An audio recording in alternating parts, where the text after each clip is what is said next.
What's going on, y'all? It's Jason Reviews here, back at it again with another video, another prediction video, but it should be the last one for a little bit. There has been a lot of events, so I had to predict all of them, but I know it can get a little redundant to just have a bunch of different prediction videos back to back. So very soon, starting next weekend, these events are going to start happening, and obviously I can get a little bit more creative with the recaps, how I cover that, and I think you guys are going to enjoy it. But today we are going to be reviewing the Litework schedule. I would call it the Litework card, but I believe it's still going to get released just one battle every Saturday. So I don't believe this is going to be some like full app drop or anything of that nature. So I'm going to go over it. It's not going to be something that I can just recap as a card, but some of these battles, if they're good, definitely I'd be down to do a regular just bar for bar on it. You know, they're more digestible, makes it for a quicker review.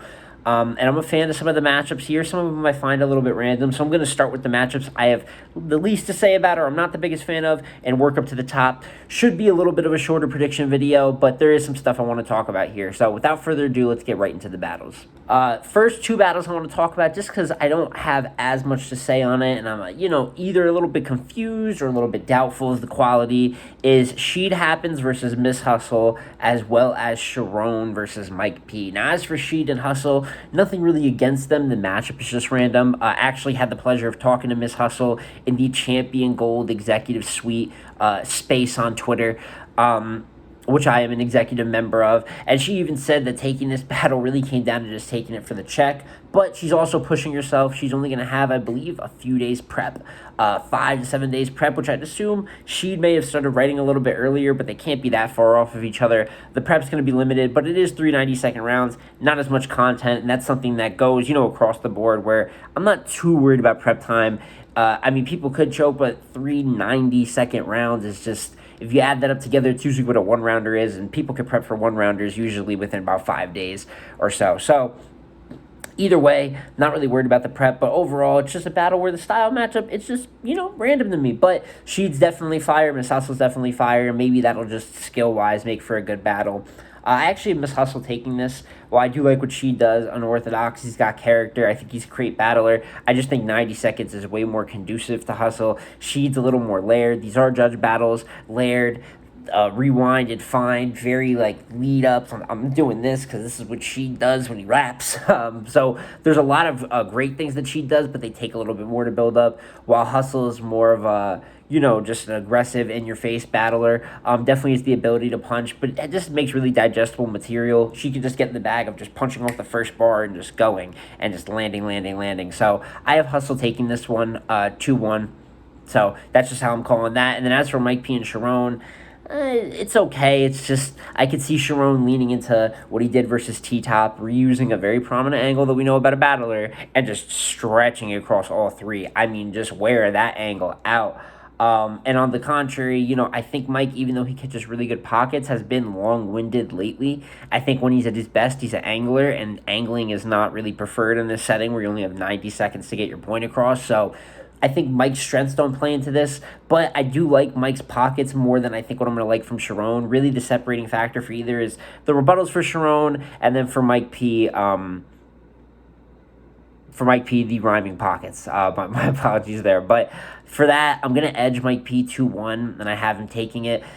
Sharon definitely could get it. It's a very wide open battle. I think it could really just go either way, but I'm just more confident in Mike maybe not having as cringy material and just getting off better in the moment. So with that being said, those are the two battles that, I'm a little 50-50 on, but not necessarily mad at, whatsoever. And then with that, I'm going to go into the rematch that is on here, DNA versus Calico.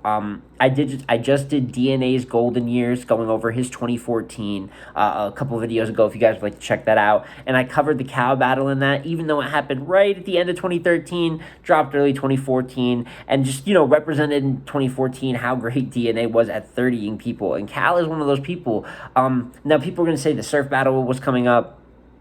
So Cal didn't take it serious back when he battled Surf on UW, and he said he took it for a check, blase, but Cal is a competitor. Cal does not like to lose under any circumstances. He's very vocal about that. He's vocal about this is one of the few battles he feel like he really got washed in or clearly lost. So I think he's coming back for revenge. 90-second rounds, very conducive to the pure rapping for Cal style. DNA is crazy for taking Arse and Cal, two of the best pure rappers back-to-back in this setting. And if he lost to Arse, I think Cal is going to be better than that. I think there's potential for Cal to have a special performance on this card. So I have Calico beating DNA in this rematch.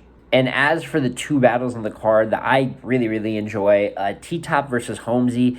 I've been on the Holmesy bandwagon for pretty much this whole year. Even though he hasn't gotten the opportunities that he has in times past, especially on URL, having to go to other leagues and face a variety of talent. Holmesy's material this year is just some of the best material he's ever had. His third round versus Jay the Nightwing is special. I really thought all 3 rounds that he had versus Jay the Nightwing were very, very, very good, but obviously his third was the standout. Beat Fate pretty handily on GTX. That was about a 30 as well. Got Snake Eyes recently. That was a 30 as well. I think the first was kind of ish close, but really I had him winning all 3. And then what else am I missing? Oh, the Loso battle on band, 1-rounder, obviously did very well, dominated that. So even though he hasn't gotten all the looks that Holmesy deserves, that I feel like he deserves off of his content and what he's put out, he is just cleaning house with whatever he gets. And I think this is a great battle for him just because T-Top is on the decline, in my opinion. This is the worst year of T-Top's career so far. Not to say he's trash. People, oh, you're trash or this and that. No, some people have down years, but we have to be honest about that. I think this is a very down year for T-Top. Content-wise, I just think it might even be a bit of a motivational factor. I know he had the good 1-rounder with EK, but even then, I kind of had EK winning that battle. I'm not going to lie. I guess you can't stop your proponent from being good if EK's going to be good in a 1-rounder. But overall, competing with these names like EK, him and Sharon had not a very good battle. He lost it live. App's been a little bit different, but that footage is not very good. Just overall, then the Tay-Rock loss was, terrible. So you would think that he's going to want to get some get back here. I don't expect a great T-Top. I don't know if, especially in 90-second round, if he's going to be able to, muster up the content for a Holmesy. I just think it's almost, I don't want to say it's for a check, but it's almost a little bit of gatekeepering the top tier right now. I just think with T-Top being in such a weird spot, it's so hard to predict what battle is going to be the one where he comes. Eventually, he's going to have a fire, crazy 3-rounder. He comes back and he's like, all right, T-Top's kind of back. But is this going to be that battle where he picks up? I just don't know if Litework is the setting where he can give his full heart out and give that performance to earn the people back. And as I said on the flip side, I think Holmesy's motivated as hell. I think this is, even though it's Litework, it is a top tier, 3-round look. And if he did great in this battle, it's going to count for him.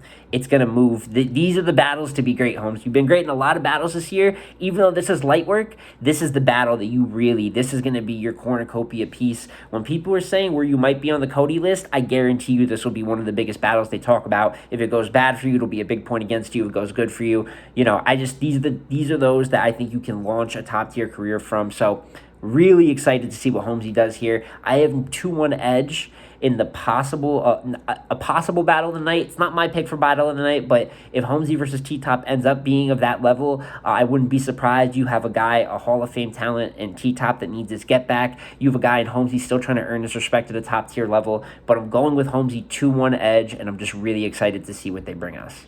And that leads us into the last battle of the Litework card, which is Averb versus Kid Chaos, the pseudo headliner. I believe it just is the head. I don't really know if you can count as a headliner. It's dropping every weekend. I guess everyone's their own headliner for the weekend, but it gets the big picture on the flyer here. So Averb versus Chaos, they've been talking it up for a minute.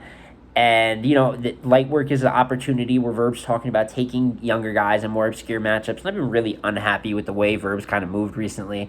I think as someone that talks about filling in that next God tier slot, and you can clearly see him trying to move in the direction of a Lux or a Mook, where, you go and earn an Averb plate.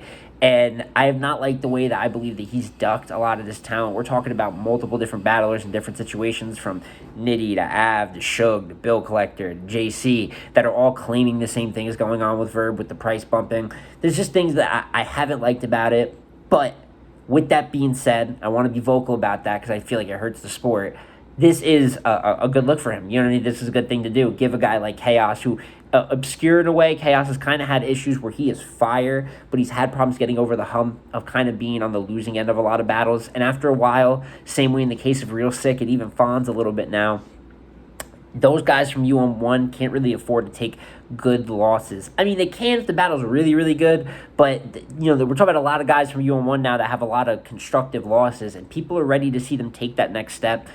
Kid Chaos was absolutely fire versus Lady Flames in this setting, and I believe that's, one of the biggest factors what got him this battle. I think his second especially, he just was so high quality and some of the best chaos we've seen across 3 rounds, even in a light work setting, that it had Verb, stepping out and saying, this might be the new cat I want to take. He's conducive to this setting. Verb's style, obviously, is almost all multis now, which I'm not, the biggest fan of. I think he just took a lot out of his game for no reason. Got a little bit back to the more all-aroundness versus hollow, but I still think it's a lot of just multi. But if there's a place to do that, it's in the 90-second rounds where, at the end of the day, similar to Ars did versus DNA, and I predict Cal to do versus DNA, those rhyming pockets, people want to hear fluid rapping. So if you can make those 90 seconds sound good, it might not fully be about you have to punch and take approaches. You can get away with just rapping and still get away with a good performance. But Chaos, on the other hand, is going to be rapping very well, catching the same pockets he did versus Flames,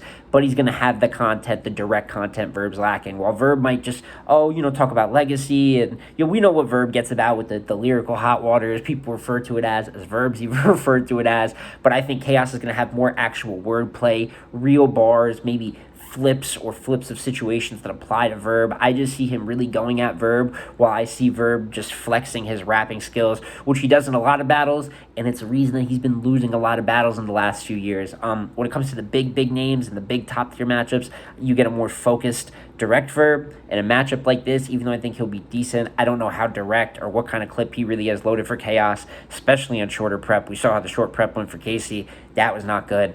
So I see Kid Chaos taking this 2-1 clear, maybe even 3-0. And I think this could be a great statement battle for Chaos, similar to Holmesy. You had a little bit of weird stuff here and there. I've even said I don't think you've gotten over the hump in terms of getting the clear wins you got to get to elevate the top tier. Now is the time. I think Chaos knows that. Fuck the, you know what I'm saying? Fuck Verb up. Get a good win here, 2-1 clear, something like that.